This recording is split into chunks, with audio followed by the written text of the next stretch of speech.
نحمدہ ونصلی علی رسولہ الکریم اما بعد فاعوذ باللہ من الشیطان الرجیم بسم اللہ الرحمن الرحیم۔ میں ہوں سردار ساجد نور اور آپ میرا یوٹیوب چینل دیکھ رہے ہیں۔ آج انشاءاللہ ہم حج کے متعلق یہ ویڈیو بنا رہے ہیں۔ حج قریب ہے تو ہم نے سوچا کہ حج کے متعلق ایک ویڈیو ریکارڈ کرتے ہیں، شاید ہمارے کسی مسلمان بہن بھائی کو اس سے فائدہ ہو جائے۔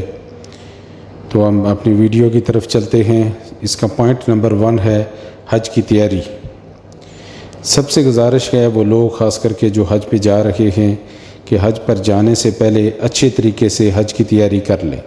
حج کی تیاری سے مراد ہے کہ آپ کے پاس وقت ہے، کتابیں پڑھیں، علماء سے پوچھیں، یوٹیوب پر ویڈیو دیکھیں اور اچھے طریقے سے حج کے جو فرائض ہیں، سنتے ہیں، واجبات ہیں، ہر چیز کا آپ کو پتہ ہونا چاہیے۔ اچھے طریقے سے حج کی تیاری کر لیں، اور پھر یہ جب وہاں پر لوگ چلے جاتے ہیں تو بہت ساری چیزوں کا پتہ نہیں ہوتا، اور واپس آ کر بہت ساری چیزوں کا افسوس ہوتا ہے کہ یہ چیز بھی ہم نہیں کر سکے، یہ بھی نہیں کر سکے۔ تو اس کا بہترین طریقہ یہ ہے کہ حج پر جانے سے پہلے اچھے طریقے سے حج کی تیاری کر لیں، علماء سے رابطہ کریں، خود بھی کتابیں پڑھ سکتے ہیں اور دوسروں سے بھی رہنمائی لے سکتے ہیں، لیکن اچھے طریقے سے حج کی مکمل تیاری کر کے حج کے لیے جائیں۔ دوسرا نمبر، حج کی اقسام۔ حج کی 3 اقسام ہیں۔ اب یہ دیکھ لیں کہ آپ کون سا حج کر رہے ہیں۔ ایک پہلا حج ہے حج تمتع۔ حج تمتع وہ حج ہے جس میں آپ پہلے عمرے کی نیت کرتے ہیں، یعنی عمرے کا احرام باندھتے ہیں، اور مکہ مکرمہ میں جا کر آپ طواف صحیح یعنی عمرہ کرنے کے بعد، قصر یا حلق کروانے کے بعد آپ احرام کھول دیتے ہیں، اور باقی جو دن آپ کے پاس بچتے ہیں آپ کپڑوں میں وہاں پر رہتے ہیں، اور پھر 8 ذی الحج کو آپ حج کی نیت سے احرام باندھتے ہیں۔ یہ ہے حج تمتع۔ دوسرا ہے حج قران۔ حج قران وہ ہے جس میں حج، عمرے اور حج کا احرام ایک ساتھ باندھا جاتا ہے، یعنی ان کی نیت اکٹھی کی جاتی ہے، پھر وہاں پہنچنے کے بعد مکہ مکرمہ میں عمرہ کرنے کے بعد آدمی حلق یا قصر نہیں کرواتا، اور وہ حج تک اسی احرام میں رہتا ہے، اور اس پر وہ عمرے کی ساری پابندیاں موجود رہتی ہیں۔ اسی احرام میں رہنے کا مطلب یہ نہیں کہ وہ چادریں نہیں بدل سکتا، یعنی اس پر وہ عمرے کی وہ جو احرام کی پابندیاں ساری رہتی ہیں۔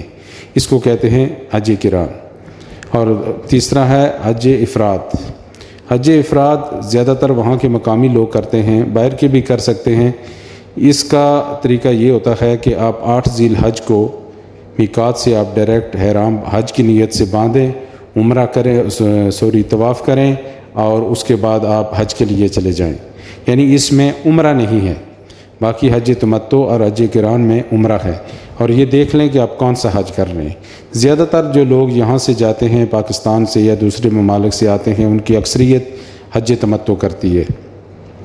تو اس کے لیے سب سے پہلے تو جو خواتین و حضرات یہاں سے جا رہے ہیں وہ اپنے ساتھ ایک مختصر سا سامان رکھیں جس کو آسانی سے آپ کیری کر سکیں۔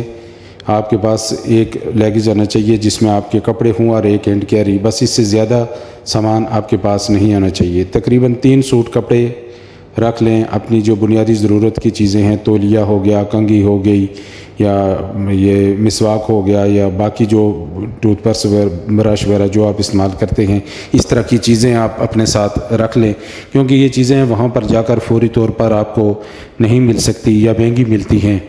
تولیہ ہو گیا، یہ چیزیں یہاں سے آپ اپنے ساتھ رکھ لیں۔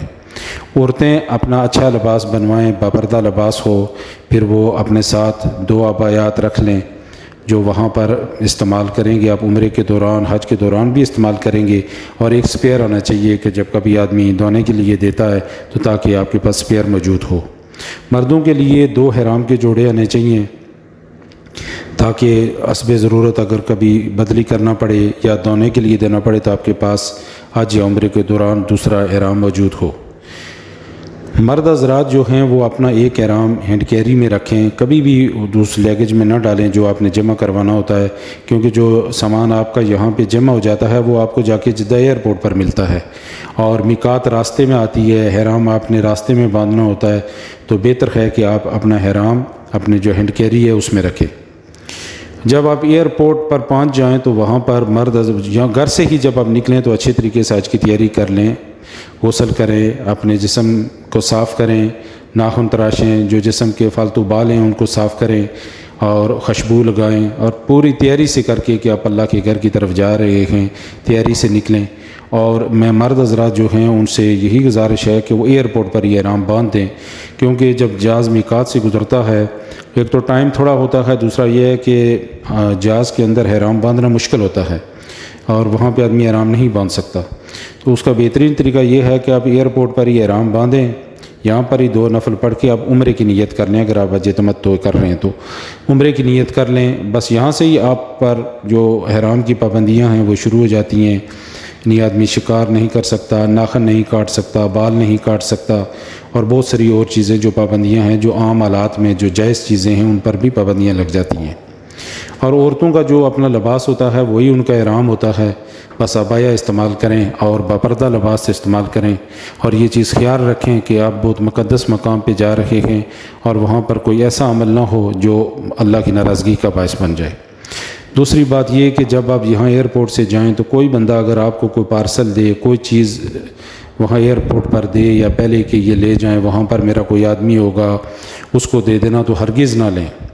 آپ کو پتہ ہے کہ سعودی عرب کے اندر اس طرح کی نشہ آور چیزیں اور منشیات جو ہے اس کی سزا موت ہے، اور جس کسی کے لگے سے کوئی چیز برآمد ہو جائے پھر وہ اس پر کوئی عذر قبول نہیں کرتے اور اس کی سزا موت ہے۔ لہٰذا اس چیز کا خیال رکھیں کہ کوئی بھی اگر شخص آپ کو کوئی چیز اس طرح کی دے، کوئی پارسل دے، تو اسے مت لے جائیں جس کو آپ جانتے نہیں ہیں۔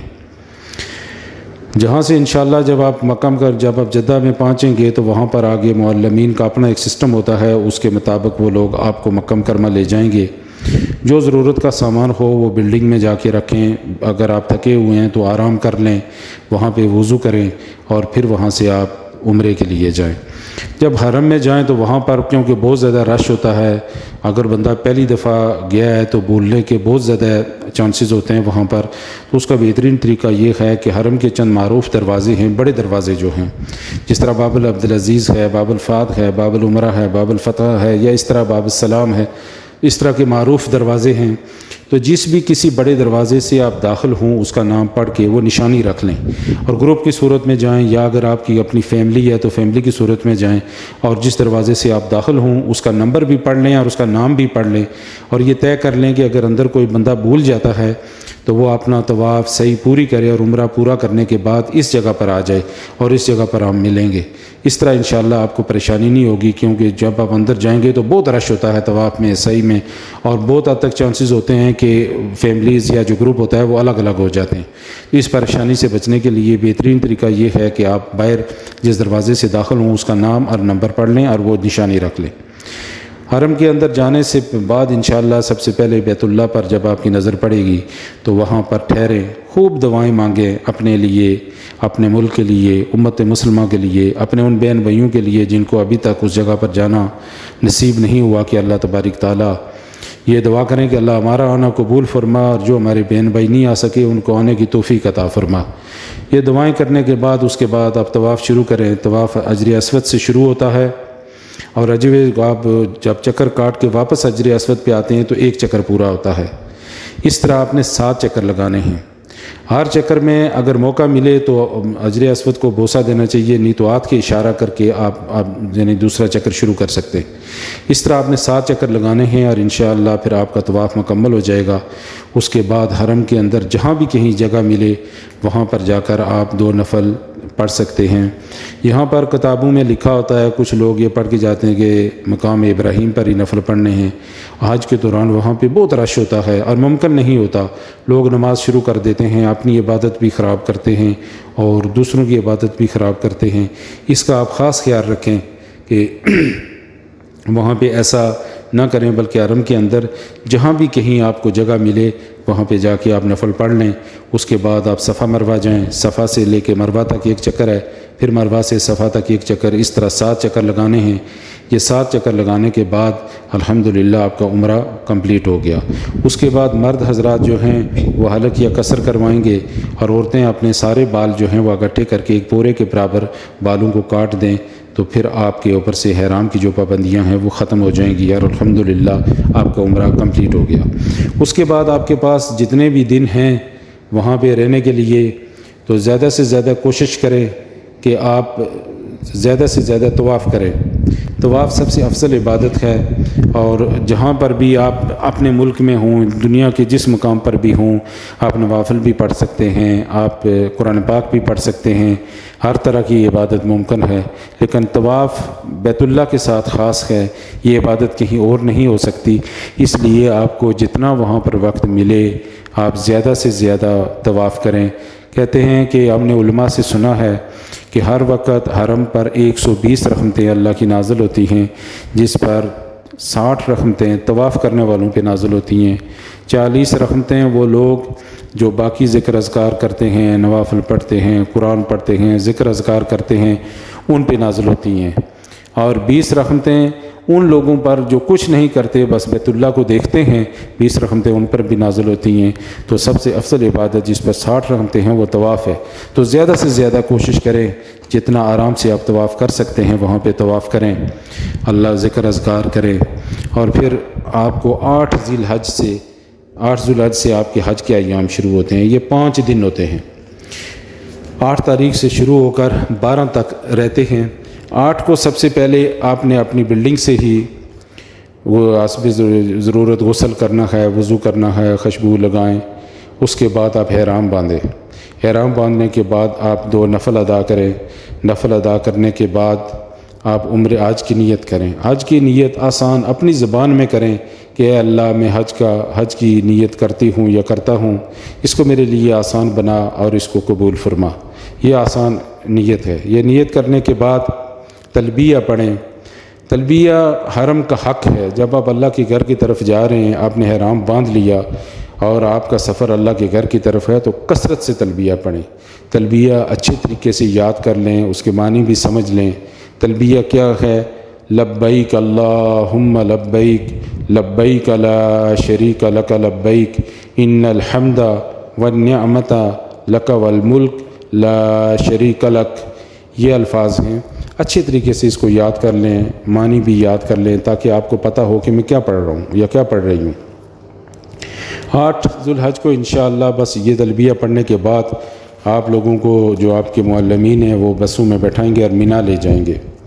مینا وہ یہ خیموں والا شہر ہے، یہ حرم سے تقریباً 8 کلومیٹر کے فاصلے پر ہے، اور یہ صرف حج کے یہی 4-5 دن آباد ہوتا ہے، باقی پورا سال یہ خالی رہتا ہے۔ یہاں پر فائر پروف خیمے لگے ہوئے ہیں جو ایئر کنڈیشن بھی ہیں، ایئر کولر لگے ہوئے ہیں، ٹھنڈے ہیں، اور یہاں پر آپ نے 3 راتیں گزارنا ہوتی ہیں۔ 8 تاریخ کو وہاں پہ جا کے آپ نے ظہر، عصر، مغرب اور عشاء وہاں پر ادا کرنی ہے۔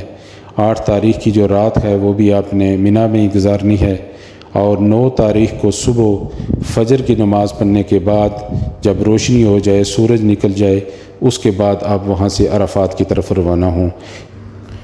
یوم عرفہ جو ہے یہ حج کا رکن اعظم ہے، اور 9 تاریخ کو صبح انشاءاللہ فجر کے بعد جب آپ لوگ روانہ ہوں گے اور عرفات میں پہنچیں گے تو وہاں پر آپ نے ظہر اور عصر کی نمازیں پڑھنی ہیں۔ اگر کوشش کریں کہ مسجد نمرہ کے پاس اگر جگہ مل سکے، اگر کہیں خیمہ آپ کا قریب ہو، تو رش تو بہت ہوتا ہے، وہاں پر آنا ممکن نہیں ہوتا ہے، لیکن اگر کبھی قریب ہوں تو کوشش کریں کہ مسجد کے اندر اگر جگہ مل سکے تو وہاں پر آپ ظہر اور عصر جو وہاں کے امام ہوتے ہیں ان کے ساتھ پڑھیں۔ وہ قصر کرتے ہیں، کیونکہ جو امام ہوتے ہیں جو حج کا خطبہ دیتے ہیں وہ باہر کے ہوتے ہیں، وہاں کے مقامی نہیں ہوتے، تو وہاں پر آپ نے پورا دن گزارنا ہے۔ یہ حج کا رکن اعظم ہے۔ اللہ کے نبی نے فرمایا کہ الحج عرفہ، کہ عرفہ کے دن کا ہی نام جو ہے وہ حج ہے۔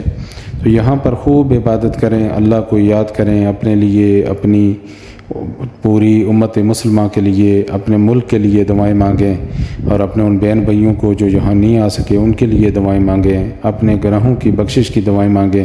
یہ بہت عظیم دن ہے، اصل عرفات کی حج کا دن ہے۔ تو یہاں پر آپ نے مغرب تک عرفات کے میدان میں ٹھہرنا ہے، اور جب تک سورج غروب ہوتا ہے یہاں سے نکلنا نہیں ہے۔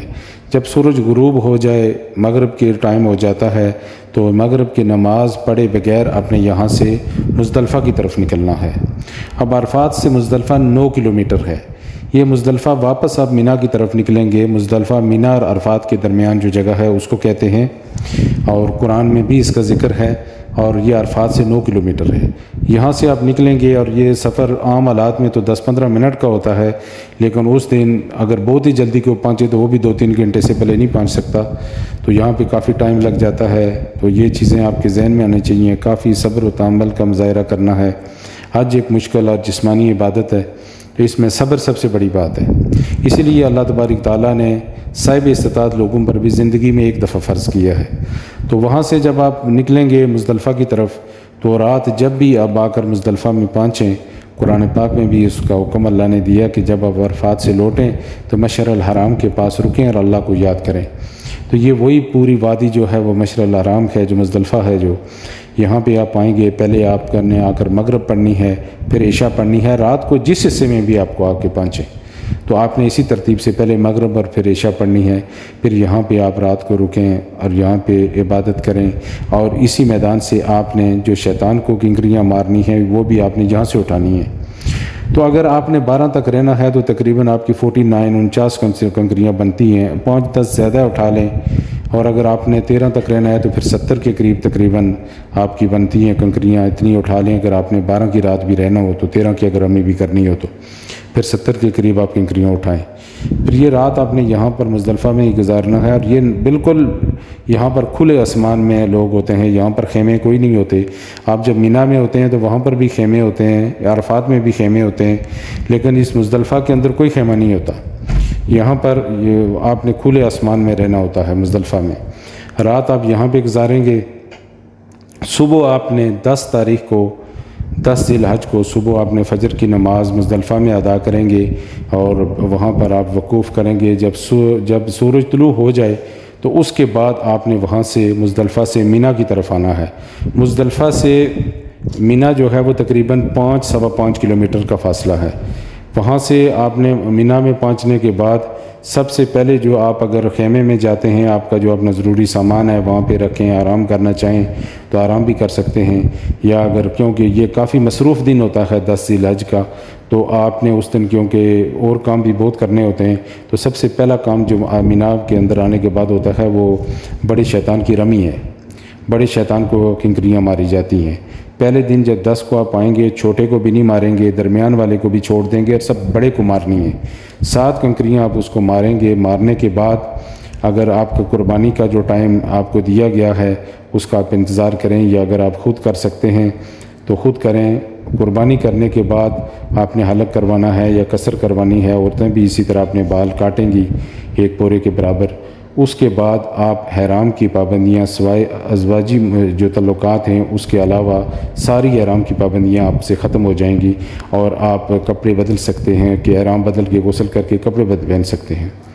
اس کے بعد آپ نے جانا ہے حرم کی طرف طواف زیارہ کے لیے۔ اب اس مینا سے حرم تقریباً 8 کلومیٹر ہے۔ یہ اگر آپ ٹنل کا راستہ ہے، جب آپ بڑے شیطان کو کنکریاں مار کے تھوڑا آگے کی طرف جائیں گے تو لیفٹ سائڈ پر ٹنل ہیں جو حرم کی طرف پیادل راستہ جاتا ہے، اس پر بھی جا سکتے ہیں۔ اگر آپ چل نہیں سکتے تو وہاں تھوڑے باہر سے ٹیکسیاں بھی مل جاتی ہیں، لیکن یاد رکھیں کہ اس دن ٹیکسی کے کرائے بہت زیادہ ہوتے ہیں۔ جو عام دنوں میں 15-20 دن کرایہ 15 یا 20 ریال کرایہ ہوتا ہے، اس دن وہ 300-400 ریال مانگتے ہیں۔ تو 4-5 آدمی مل کر کوئی ٹیکسی کر لیں تو چلو کچھ سفر اس پہ طے ہو جاتا ہے۔ وہ بھی آپ کو حرم کے قریب تو نہیں اتار سکتا، تھوڑا دور ہی اتارے گا، لیکن چلو چلنا آپ کو تھوڑا پڑے گا اگر آپ چل نہیں سکتے ہیں تو۔ وہاں حرم کے اندر جا کر آپ سب سے پہلے طواف کریں گے۔ وہ طواف فرض ہے جس کو طواف زیارہ کہتے ہیں۔ اس طواف کے بعد آپ کا جو احرام کی جو ساری پابندیاں ہیں وہ آپ سے ختم ہو جائیں گی۔ طواف کرنے کے بعد اس کے بعد آپ نے دوبارہ وہاں سے مینا کی طرف آنا ہے، یعنی 8 کلومیٹر دوبارہ آپ نے چلنا ہے، اور واپس 10 تاریخ کی رات آپ نے مینا میں گزارنی ہے۔ 11 تاریخ کو 11 ذی الحج کو آپ نے صبح و زوال کے بعد تینوں جو جمرات ہیں، تینوں جو شیطان ہیں، ان کو کنکریاں مارنی ہیں۔ اس دن ترتیب سے مارنی ہیں۔ پہلے چھوٹے کو 7 کنکریاں مارنی ہیں، تھوڑا سائڈ پر ہٹ کر قبلہ رخ ہو کر دعا مانگیں، پھر آگے جا کر تھوڑے فاصلے پہ درمیانہ جو شیطان ہے وہ ہے اس کو کنکریاں ماریں، 7 کنکریاں مارنی ہیں، پھر تھوڑا سائڈ پہ ہو کے قبلہ کی طرف مڑ کے دعا مانگیں، پھر آخر پہ آپ نے بڑے شیطان کو مارنی ہے کنکریاں، اور اس کے بعد دعا نہیں مانگنی۔ اور یہ دعائیں مارنے کے بعد آپ نے دوبارہ خیمے میں آ جانا ہے۔ یہ 11 کی رات بھی آپ نے خیمے کے اندر ہی گزارنی ہے، جو مینا کے اندر ہی۔ تو وہاں پر زیادہ سے زیادہ کوشش کریں۔ یہ ایام معدودات ہیں، یہ جب آپ حج کے دوران تو آپ کو بہت مشکل لگے گا، لیکن حج کے بعد آپ کو ایک خواب محسوس ہوگا کہ ہم حج کے لیے گئے تھے، پھر بندے کو بڑا افسوس ہوتا ہے۔ تو تھوڑے صبر تحمل سے اگر آپ کام لیں گے تو ان دنوں سے آپ بہت فائدہ اٹھا سکتے ہیں۔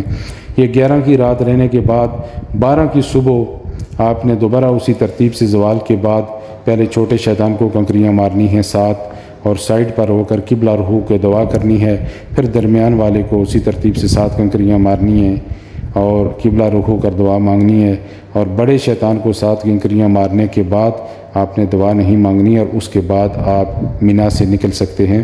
مغرب سے پہلے اگر آپ مینا سے نکل جائیں تو آپ کا حج کمپلیٹ، آپ اپنے خیمے، آپ اپنی بلڈنگ ہوٹل میں آ سکتے ہیں۔ لیکن اگر مغرب آپ کو وہاں بھی ہو جائے مینا کے اندر ہی تو پھر وہ 12 کی رات بھی رکنا لازمی ہے، پھر آپ کو رکنا پڑے گا، اور اسی ترتیب سے 13 کو بھی زوال کے بعد وہ پہلے چھوٹے کو، درمیان کو، پھر بڑے شیطان کو کنکریاں مار کے آپ حرم کی طرف آئیں گے، اور اس طرح آپ کا حج جو ہے وہ کمپلیٹ ہو جائے گا۔ اس میں ایک اہم چیز جو ہے، چاہے وہ عمرہ ہو، چاہے وہ طواف زیارہ جو فرض ہو، ہماری کچھ مائیں بہنیں ایسی ہوتی ہیں کہ جو ایام مخصوصہ میں ہوتی ہیں، اس صورت میں ان کو بیت اللہ میں نہیں جانا چاہیے، مسجد الحرام میں نہیں جانا چاہیے، مدینے میں ہیں تو مسجد النبوی میں نہیں جانا چاہیے، کیونکہ ہمارے ہاں یہاں پر عورتیں مساجد میں نہیں جاتی، تو بہت ساری عورتوں کو اس مسئلے کا پتہ نہیں ہوتا، اور ان کے لیے یہ جو طواف زیارہ ہے اس کی بھی کوئی حد 10، 11، 12 نہیں ہوتی، بلکہ جب وہ پاک ہوں تو غسل کر کے جا کے وہ طواف زیارہ کر سکتی ہیں۔ تو اس طرح انشاءاللہ آپ کا حج کمپلیٹ ہو جائے گا۔ اللہ تبارک تعالی سب کو حج کی توفیق عطا فرمائے، سب کے لیے آسانیاں پیدا فرمائے، اور جو ہمارے بہن بھائی وہاں پہ یا اس سال نہیں جا سکتے، اللہ تبارک تعالیٰ آئندہ ان کو جانے کی توفیق عطا فرمائے۔ ہم سب کے لیے بھی دعا کرنا، ہم آپ کے لیے دعا کرتے ہیں، اور اگر اس کے اندر کوئی کمی بیشی، کو غلطی کوتاہی ہو گئی ہو تو اللہ معاف فرمائے۔ اب ہماری اصلاح بھی کر سکتے ہیں، کمنٹس میں اگر کوئی سوال پوچھنا چاہیں تو وہ بھی پوچھ سکتے ہیں۔ تو انشاءاللہ تبارک تعالیٰ ہم جو ہماری سمجھ ہے اس کے مطابق ہم آپ کی رہنمائی کرتے رہیں گے۔ اللہ تبارک تعالیٰ سب کے سفر کو آسان فرمائے۔ وآخر دعوانا الحمد للہ رب العالمین۔